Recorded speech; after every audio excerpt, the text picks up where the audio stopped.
भाईपुरी पहुंचने के बाद आपको ऑटो वालों से बड़ा ही बच के हाँ हाँ बिल्कुल।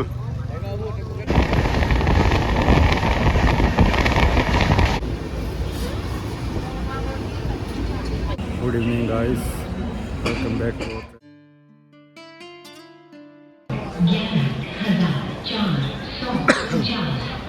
Good evening guys, welcome back to our channel rapid traveller.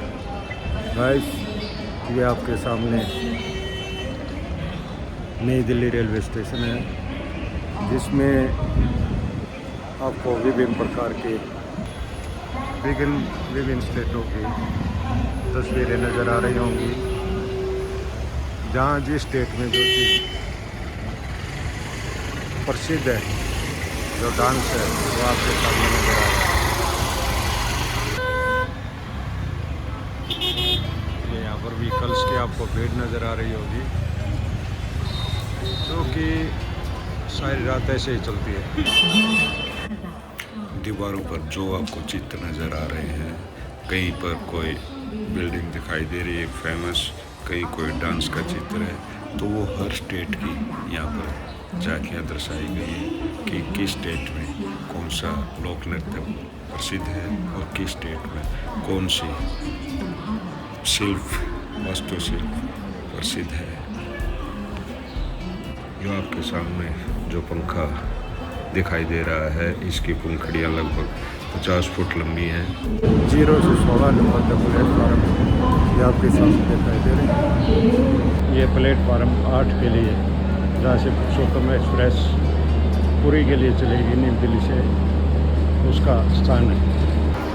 ये आपके सामने प्लेटफार्म की हालत है, यात्रियों से खचाखच भरा हुआ है। आगे से लेकर पीछे तक लगभग 2 किलोमीटर के एरिया में ऐसे यात्री यहाँ पर नजर लगा सकते हैं कि ये पैसेंजर क्लास का डिब्बा, ये स्लीपर क्लास का डिब्बा है।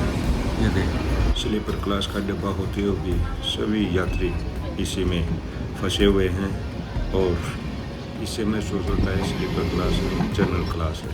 गाइस, रात्रि के खट्टे मीठे अनुभव के बाद हमने सुबह का स्वागत किया और रात्रि को जो होता है आप वीडियो में बने रहिए, मैं आपको बताता हूँ। उससे पहले चैनल को सब्सक्राइब भी कर दें और बेल घंटी भी दबा दें ताकि आने वाली वीडियो आपको तुरंत पहुँच सके। दोस्तों, जैसे 6 तारीख को हमारी यात्रा शुरू हुई और पुरुषोत्तम गाड़ी प्लेटफार्म पर पहुंचने वाली थी। दोस्तों, जो बोगियों के चिन्ह लगे हुए होते स्टेशन पर दर्शाते कि यहाँ पर वो बोगी आकर खड़ी होगी, वो लगभग 100 मीटर आगे निकल गए। यात्रियों की भागा दौड़ इतनी हुई और कसमकस के साथ सभी ने अपने अपने डिब्बे नहीं मिले, फिर भी वो कोई एसी में चढ़ गया, कोई किसी में चढ़ गया। डिब्बे इतने फुल थे कि यात्रियों को एक पैर भी आगे रखना मुश्किल था, लेकिन 2-3 घंटे के बाद सभी के सभी अपने अपने डिब्बों की ओर अग्रसर हुए।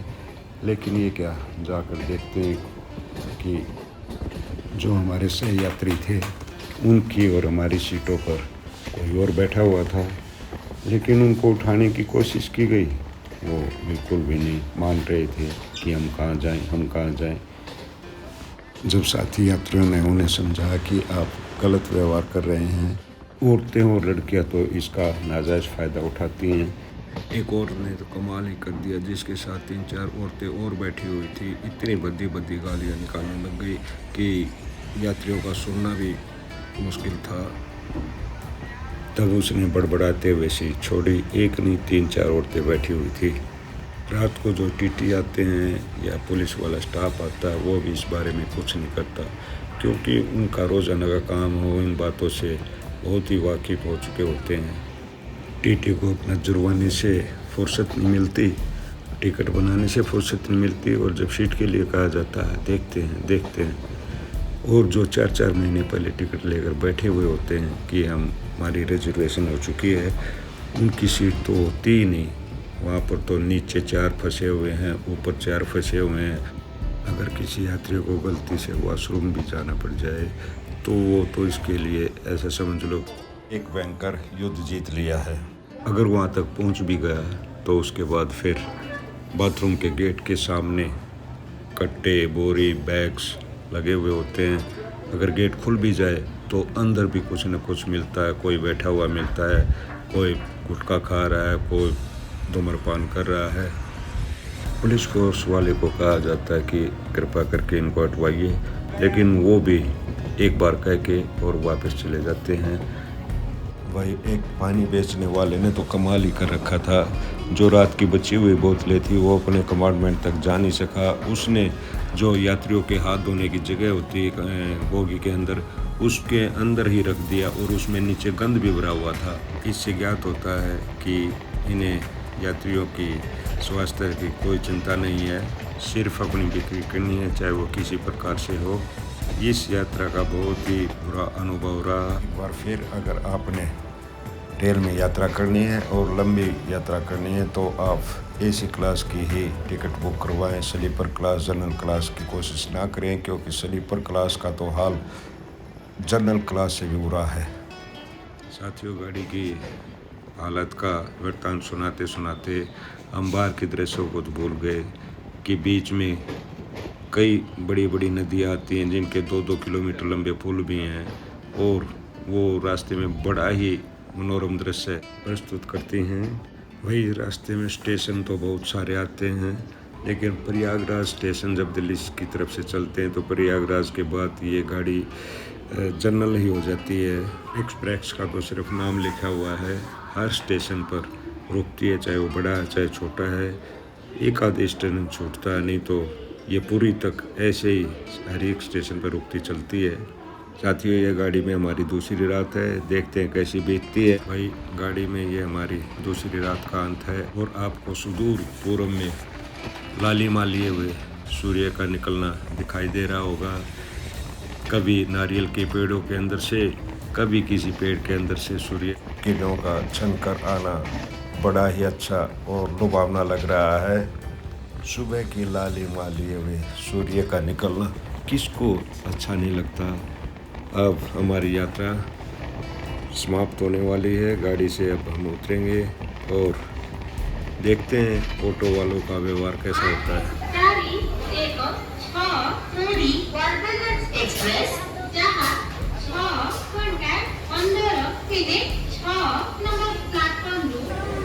Good morning guys, welcome back to our channel Rati traveller.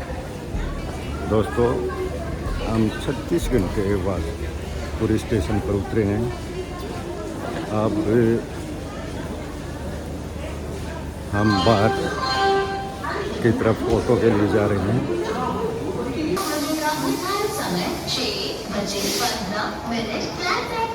दोस्तों, एक पूरी स्टेशन का अंदर का सीन है जो कि साफ सुथरा तो है। हर जगह को सजाया गया है, एक एक रोडी को भी जो पटड़ी बिछी हुई थी सजाया गया है, रंग अलग अलग रंग किया गया है। पटर का कॉलर भी लगा हुआ है, बहुत ही अच्छा। पानी भी है। हाँ हाँ बिल्कुल, हाँ करेगा।